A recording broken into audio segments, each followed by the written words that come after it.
Shift chitsauko chechishanu. Anopinda runhare runobva kumudzimai wake. Unoyambira mudzimai wake nezvenjodzi yavanenge vapinda iyi, omuti agadzirire kuti vatize mudunhu irori.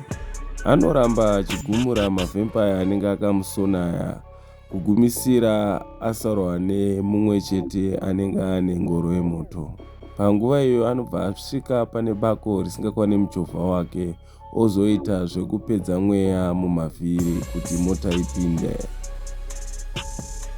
Asi mota inenge yakamusona inobva yapererwa, ndopainosarira.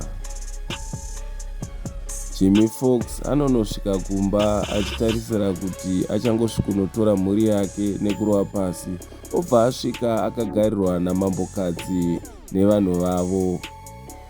Anosvika mudzimai wake atobatwawo nhapwa nemusori washefu wake wekuunion.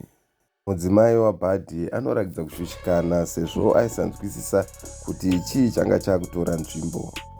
Zvazvo Buddy akaedza kutsanangura kuti chii chaitika, mudzimai wake haana kukwanisa kuzvigamuchira. Buddy anozosarudza kubudira mudzimai wake pachena kuti rake basa chairo ranga riri rekuvhima mavhempaya.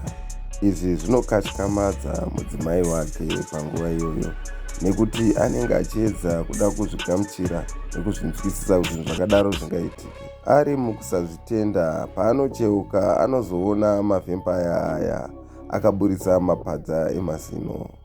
Mambokadzi ava anotakura mudzimai wake nemwana wake voenda navo kumuzinda wavo, uye vanosiya vapandutsa mujaya wekuunion aifamba naJimmy Fox uya wekuzvitotesera metirausi.